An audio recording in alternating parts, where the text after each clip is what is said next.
تیسرا خوش قسمت انسان کون ہے کہ جس سے اللہ رب العزت محبت فرماتے ہیں؟ سورہ آل عمران آیت نمبر 31، قل ان کنتم تحبون اللہ فاتبعونی یحببکم اللہ۔ اگر تم یہ چاہو کہ اللہ تم سے محبت کرے تو تم میری اتباع کرو، اللہ تم سے محبت کرے گا۔ تو تیسرا خوش قسمت انسان وہ ہے جس سے اللہ محبت کرتا ہے، جو آپ صلی اللہ علیہ وسلم کی پیروی کرے، آپ کے اسوہ حسنہ پر چلے، آپ کی سنتوں کو اپنائے، آپ کے طرز زندگی کے مطابق زندگی گزارے۔ قرآن کریم کی اس آیت میں اللہ نے شروع میں بھی اپنی محبت کا تذکرہ فرمایا، آخر میں بھی فرمایا قل ان کنتم تحبون اللہ، اگر تم چاہو اللہ تم سے محبت کرے، فاتبعونی میری اتباع کرو، یحببکم اللہ اللہ تم سے محبت کرے گا۔ تو آیت کے شروع میں بھی محبت کا تذکرہ ہے، آیت کے بعد بھی محبت کا تذکرہ ہے۔ تو اگر کوئی چاہے اللہ اس سے محبت کرے، وہ اللہ کے رسول صلی اللہ علیہ وسلم کی اتباع کرے، تو اللہ صرف محبت ہی نہیں فرمائیں گے، اللہ رب العزت فرماتے ہیں میں اس کے گناہوں کو بھی معاف کر دوں گا۔ تو تیسرا خوش نصیب انسان جس سے رب لم یزل محبت فرماتے ہیں، جو حضور کے اسوہ حسنہ کے مطابق زندگی گزارتا ہے۔ حضرات صحابہ اکرام میں یہی عمل تھا، وہ ہر موقع پر آپ صلی اللہ علیہ وسلم کی سنتوں کی پیروی کرتے تھے، سنت کی اتباع پر وہ لوگ زندگی گزارتے تھے۔ حضرت عمر رضی اللہ تعالیٰ عنہ بیت اللہ کا طواف کر رہے تھے، طواف کرتے ہوئے حجر اسود کے سامنے آئے اور حجر اسود کا بوسہ لیا۔ بوسہ لینے کے بعد کہا مجھے معلوم ہے کہ تو ایک پتھر ہے، تو نہ نفع پہنچا سکتا ہے نہ نقصان پہنچا سکتا ہے، لیکن میں نے آپ صلی اللہ علیہ وسلم کو تیرا بوسہ لیتے ہوئے دیکھا ہے، اس لیے میں تیرا بوسہ لے رہا ہوں، ورنہ میں کبھی تیرا بوسہ نہ لیتا، اس لیے کہ میں جانتا ہوں کہ تو ایک پتھر ہے، تو نفع نقصان نہیں پہنچا سکتا، لیکن میں حضور کی اتباع میں تیرا بوسہ لے رہا ہوں۔ یہ صحیح بخاری کی روایت ہے۔ تو یہ ہے اتباعی سنت۔ حضرت عثمان رضی اللہ تعالیٰ عنہ ایک موقع پر مسجد کے دروازے پر بیٹھے تھے، پانی منگایا اور وضو کیا۔ وضو کرنے کے بعد مسکرانے لگ گئے۔ کسی نے کہا بھائی کیوں مسکرا رہے ہو؟ کہا آپ صلی اللہ علیہ وسلم نے بھی یہاں وضو فرمایا تھا، مسکرائے تھے، اس لیے میں بھی مسکرا رہا ہوں۔ ایک موقع پر انہوں نے گوشت منگوایا، گوشت تناول فرمایا اور کلی کی تازہ وضو نہیں کیا، پھر مسجد کی طرف چلے گئے، وضو پہلے سے موجود تھا۔ کسی نے کہا ایسا کیوں کیا؟ کہا میں نے آپ صلی اللہ علیہ وسلم کو اس طرح کرتے دیکھا ہے، اس لیے میں نے بھی اس طرح کیا۔ تو اتنا اتباع سنت کا جذبہ تھا۔ حضرت عثمان رضی اللہ تعالیٰ عنہ طواف کر رہے تھے، حجر اسود کے سامنے آئے، بوسہ لیا۔ اتنے میں دیکھا ایک اور شخص بھی آپ کے ساتھ تھا، وہ جب رکن یمانی کے پاس آیا تو استلام کرنے لگا اور بوسہ لینے لگا۔ تو حضرت عثمان رضی اللہ تعالیٰ عنہ نے اس سے پوچھا کیا تم نے آپ صلی اللہ علیہ وسلم کے ساتھ طواف نہیں کیا؟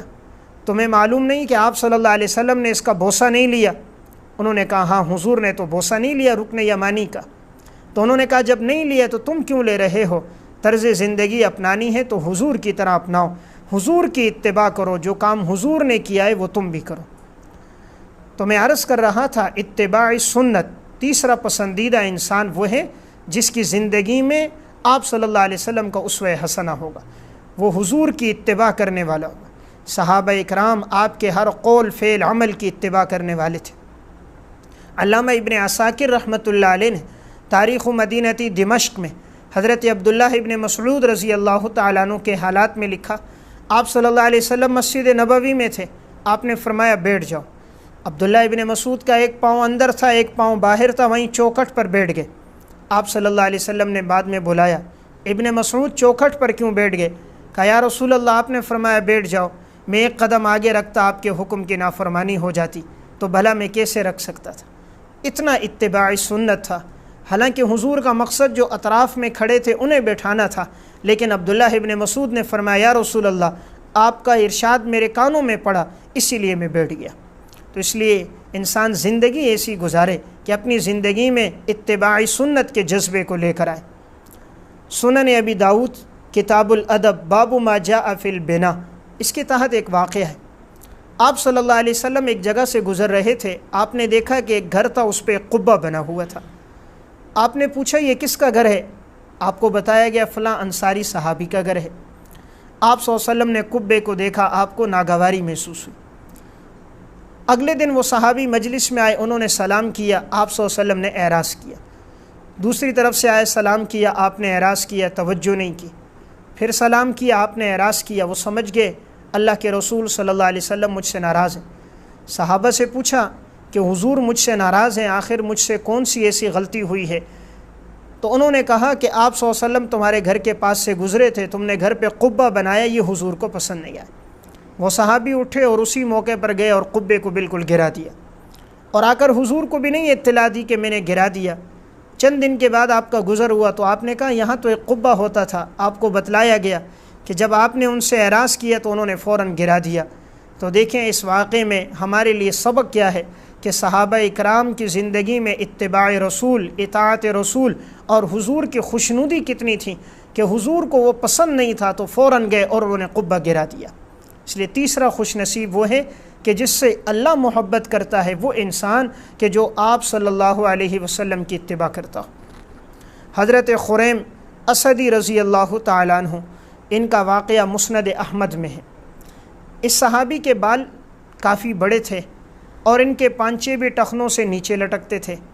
ایک موقع پر آپ صلی اللہ علیہ وسلم نے فرمایا نعم الرجل خریم الاسدی لولا طول جمتہ و اسبال ازارہ۔ خریم بڑا ہی پسندیدہ انسان ہے، لیکن کاش اس کے یہ بال اتنے لمبے نہ ہوتے اور اس کے پانچے ٹخنوں سے نیچے نہ لٹکتے۔ انہوں نے یہ بات سنی، فوراً ہی اپنے بالوں کو کانوں کی لو کے نیچے سے سب کاٹ دیا اور اپنے پانچوں کو اوپر کر دیا کہ جب امام الانبیاء کو پسند نہیں تو ہمیں بھی پسند نہیں۔ تو اس قدر اتباع رسول حضرات صحابہ اکرام کی زندگی میں تھا کہ جو بات وہ سنتے تھے فوراً عمل کرتے تھے۔ اتباع کا جذبہ حضرات صحابہ میں بہت تھا۔ صحیح مسلم کی روایت ہے، حضرت ام حبیبہ رضی اللہ تعالیٰ عنہ فرماتی ہیں کہ آپ صلی اللہ علیہ وسلم نے فرمایا کہ جو 12 رکعت نوافل پڑھتا ہے اللہ رب العزت اس کے لیے جنت میں محل تعمیر کر دیتے ہیں۔ اب انہوں نے حضور کا یہ ارشاد سنا، فرمایا جب سے میں نے سنا ہے کبھی میں نے ان 12 رکعت کو ترک نہیں کیا، ہمیشہ معمول تھا یہ 12 رکعت نماز پڑھا کرتی تھی۔ جو حضور سے سنا تو اپنی زندگی میں اسے لے کر آئیں، تو ساری زندگی حضرت ام حبیبہ نے اس پر عمل کیا ہے۔ یہ روایت صحیح مسلم کی۔ تو حضرات صحابیات میں بھی اتباع کا بڑا جذبہ تھا۔ صحیح مسلم ہی میں روایت ہے، حضرت عبداللہ ابن عمر رضی اللہ تعالیٰ عنہ فرماتے ہیں کہ میں نے رسول اللہ صلی اللہ علیہ وسلم سے سنا کہ کسی انسان پہ رات نہ آئے مگر اس حال میں کہ اس کی وصیت اس کے سرانے لکھی ہوئی ہو۔ جب سے حضور کا یہ ارشاد سنا، عبداللہ ابن عمر کا معمول تھا جب بھی رات سوتے تھے تو ان کی وصیت ان کے سرانے لکھی ہوئی ہوتی تھی، ساری زندگی اس پر عمل کیا۔ یہ تھا اتباع سنت، یہ ہے اتباع رسول۔ تو ہم میں سے اگر کوئی چاہے کہ اللہ ہم سے محبت کرے تو تیسرا خوش نصیب وہ بنے گا کہ جو اپنی زندگی میں اتباع کو لے کر آئے گا، کہ حضور کا جو بھی ارشاد سنے اسے اپنی زندگی میں لے کر آئے اور عمل کرے۔ حضرت امام احمد بن حنبل رحمہ اللہ متوفہ 241 ہجری، ان کا واقعہ خطیب بغدادی رحمہ اللہ متوفہ 463 ہجری کی کتاب ہے الجامع لاخلاق راوی و آداب السامع، اس میں انہوں نے نقل کیا۔ امام احمد بن حنبل رحمہ اللہ فرماتے میں نے جو روایت بھی سنی اس پر الحمدللہ میں نے عمل کیا، لیکن ایک روایت میرے سامنے تھی اس پر عمل نہیں تھا، میں نے چاہا اس پر بھی عمل کروں۔ روایت یہ تھی کہ آپ صلی اللہ علیہ وسلم نے ایک موقع پر ابو طیبہ سے پچھنے لگوائے اور آپ نے اس کو 1 دینار دیا۔ فرماتے میں نے چاہا اس پر بھی میرا عمل ہو جائے، تو انہوں نے بھی پچھنے لگوائے اور لگوا کر 1 دینار دیا تاکہ پورے ذخیرے حدیث پر عمل ہے تو اس حدیث پر بھی میرا عمل ہو جائے۔ تو اتنا اتباع سنت کا جذبہ ان لوگوں کے دلوں میں تھا۔ حضور کا کوئی ارشاد، آپ کا کوئی فرمان جیسے ہی کانوں میں پڑتا تھا فوراً ہی یہ لوگ عمل کرتے تھے، اسی لیے اللہ کے پسندیدہ لوگ بن گئے اور اللہ ان سے محبت کرنے والا بن گیا۔